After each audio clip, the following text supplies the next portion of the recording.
Right, hey guys, how are we doing? Checking out a video from Mother's Basement he uploaded a while ago called Should You Watch the Jujutsu Kaisen Zero movie? I didn't get the chance to see it when it came out in cinemas, and it's getting added to Crunchyroll in a couple of weeks. Excited to see it, but I just thought I'd check out what Jeff thought about the movie. 'Cause I really like the series, so I'm pretty sure I'm gonna like the movie. Hmm.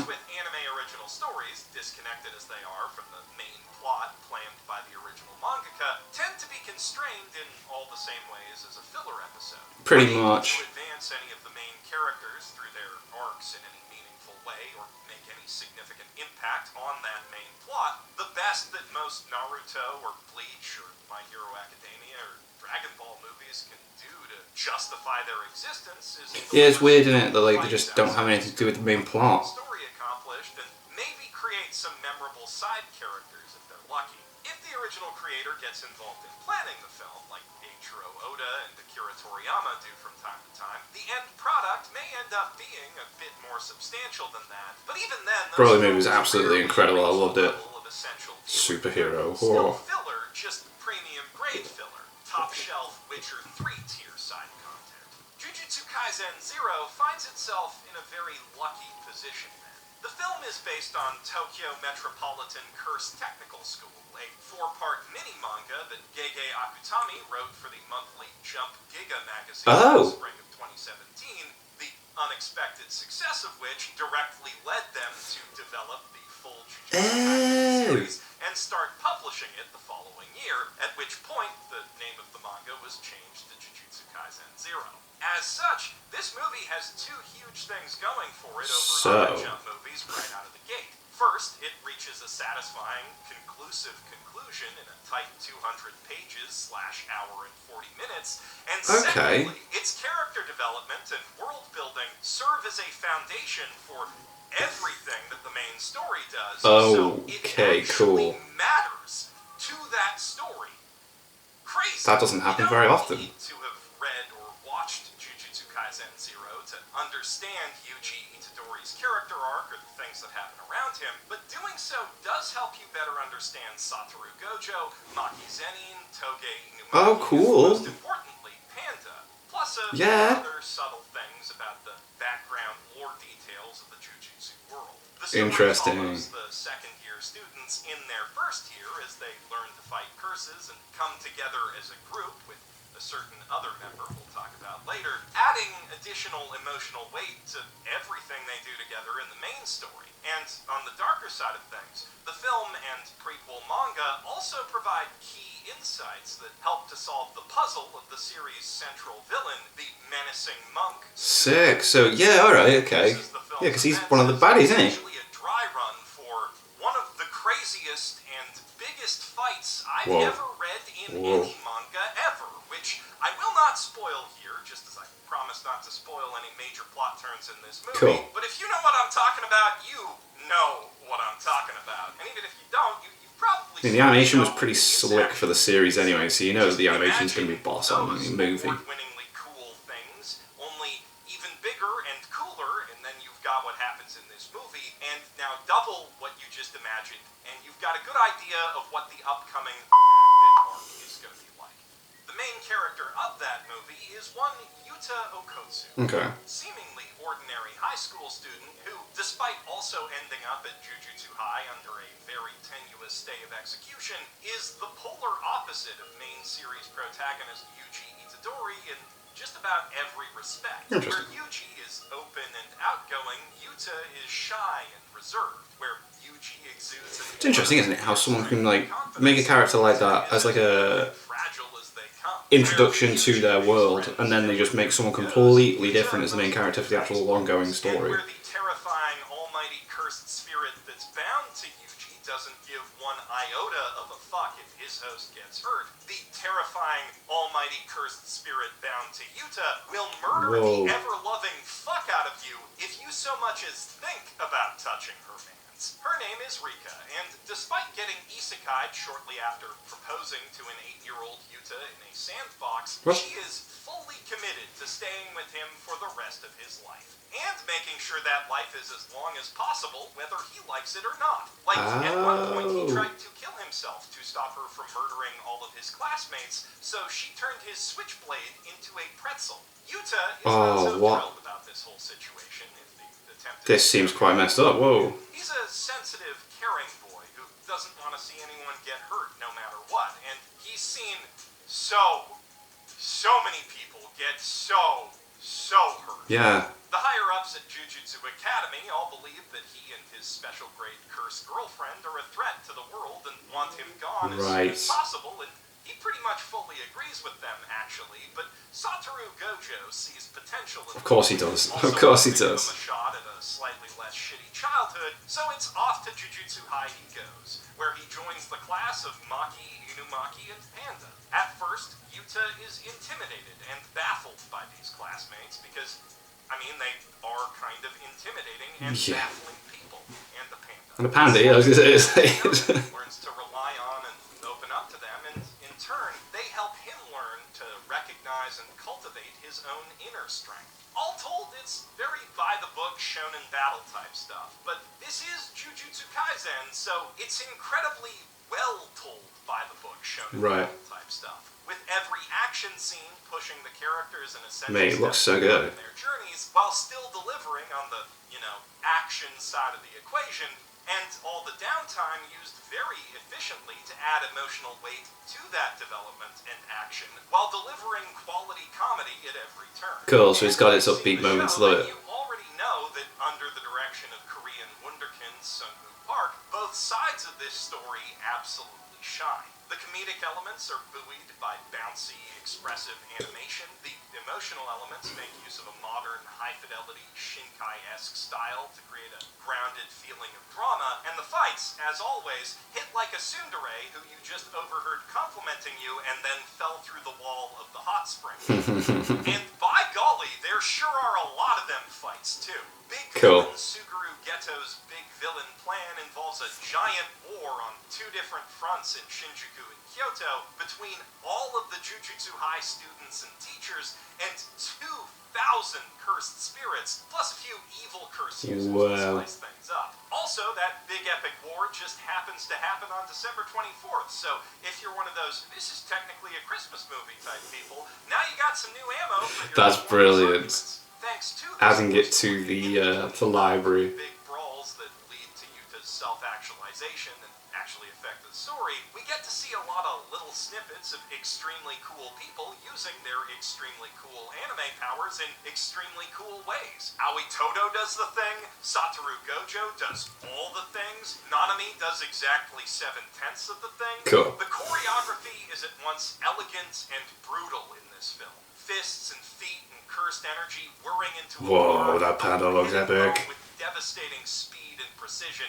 in immaculately posed impact shots. Every time a big anime laser goes off, it goes the fuck off and takes off at least half a building in the process. And, of course, all that excellently animated action syncs up real nice with all the music, which is also, of course, it's nice when it all goes together. Blend of orchestral pieces and more contemporary music really does make an epic fight scene, doesn't it? Gives the movie, as it did the anime series, a distinctly off-kilter, vaguely eerie identity. And speaking of eerie, the cursed spirits in this movie might just be the creepiest this anime has given us so far. Their bizarre, otherworldly designs are animated with an unnerving, shaky fluidity that makes it look almost like someone rotoscoped footage of some mysterious creature in another dimension on some dark, evil planet in the depths of space. They're frightening, animalistic, animated creations with just a touch of twisted humanity in their movements and designs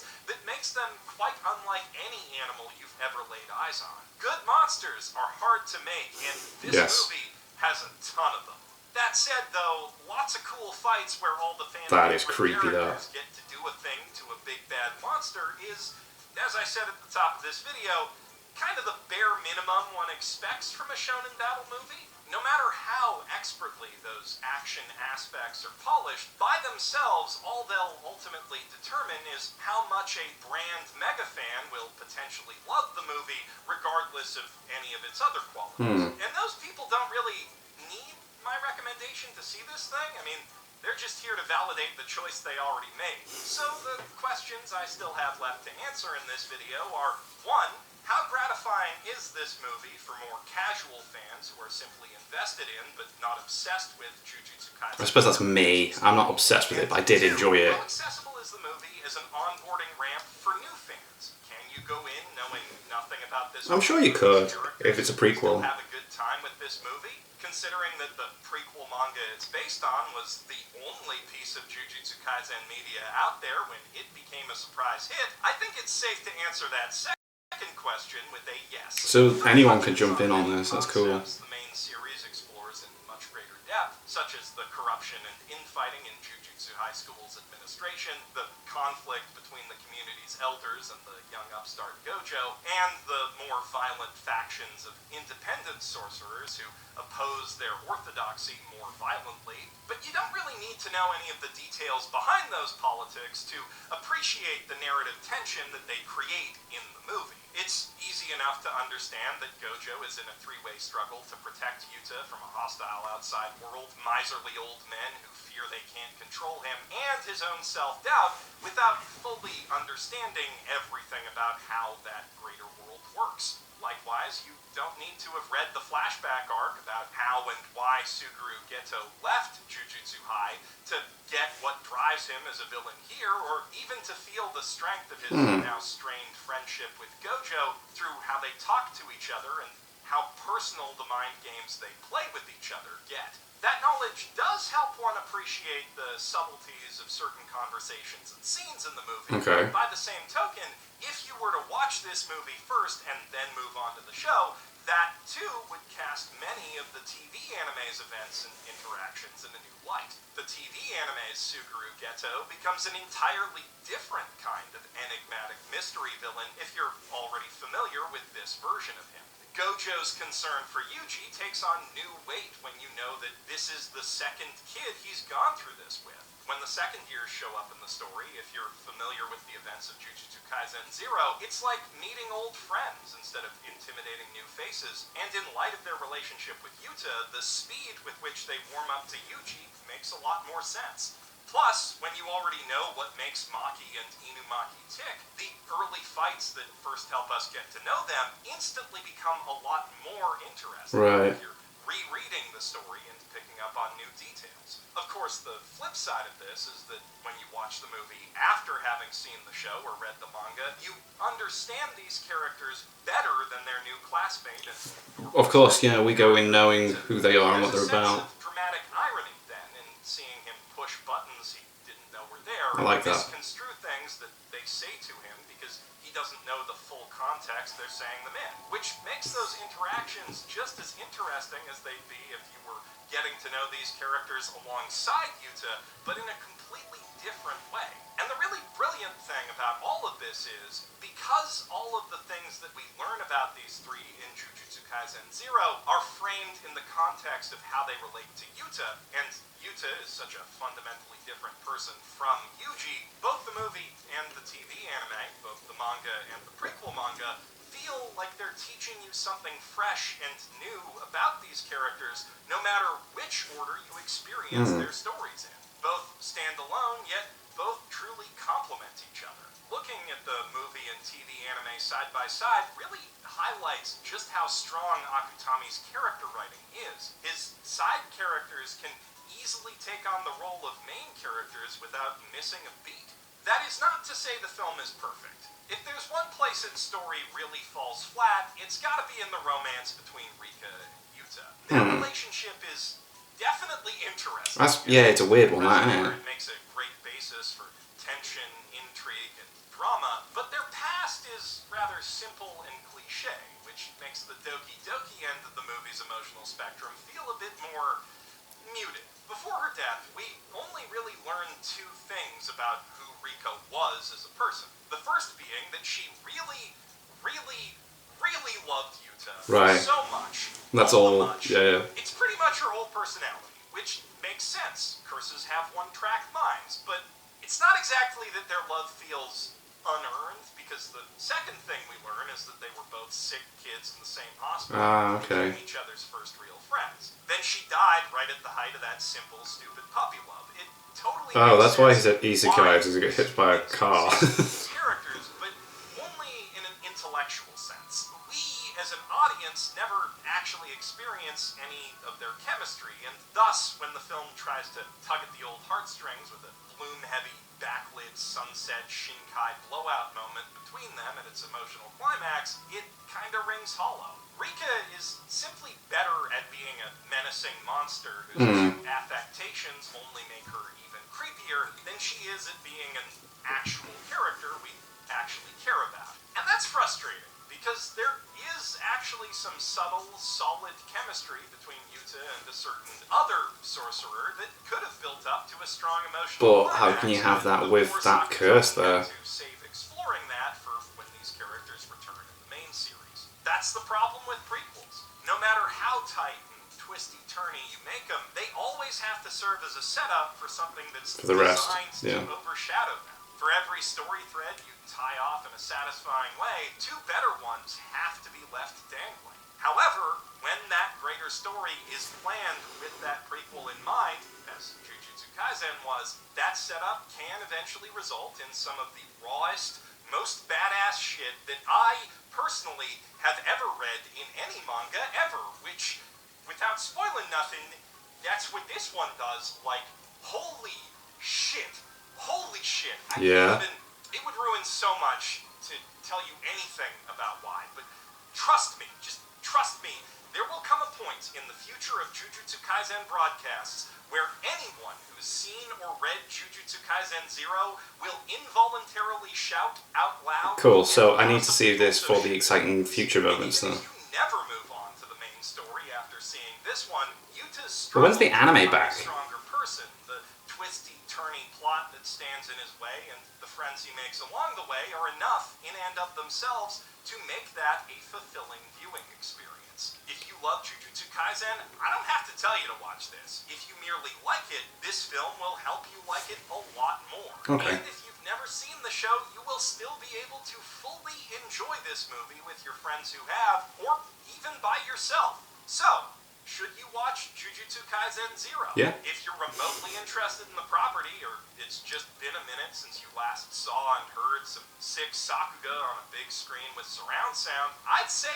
hell yeah. The only reason I can think of to avoid it is if you already know you don't like the show, or shonen stuff in general, I guess. I suppose. Jujutsu Kaisen kinda is peak shonen. If you haven't It really is. made that So good. case yet, I've got another video you should check out after this one, or if you've seen that already and want to look at something else that's cursed, I just put out a roast of an ancient artifact from the dark ages of anime known as Maburaho, aka... Pretty sure we checked that out, didn't we, guys? That was pretty funny. It is very funny, and I highly recommend watching it. Yeah, we watched that. Or, if it's after March 18th, you could just go watch the movie. So it was out in I leave the March. choice to you. Wow. I'm Jeff Fu, purveyor of cursed April, knowledge, May, signing June, July, out from August, This is what Gabumon September. looks like naked. You're welcome. So, nearly 6 months. Oh my god. Half a year. Yeah, I'm definitely gonna I mean, it's gonna be put on Crunchyroll. I don't see why I won't watch it. I just wanted to see, is it as good as everyone's been saying? And it seems quite good. I mean, I like the original show anyway, so it'd be nice to see characters back again. And then, yeah, seeing the prequel, from what he's saying, down the line, there'll be... So, yeah. Anyway, thank you to my patrons. If you want to have your name at the end of every video, I upload links in the description to the Patreon page. $1 a month helps support the channel. It's greatly appreciated. Thank you guys very much for that. Thank you all for watching. What do you guys think of that? What do you guys think of this? Click like, subscribe, everybody. Leave comments down below. Let me know what I should watch and discuss in future videos. And I'll see you guys, all you guys, next time.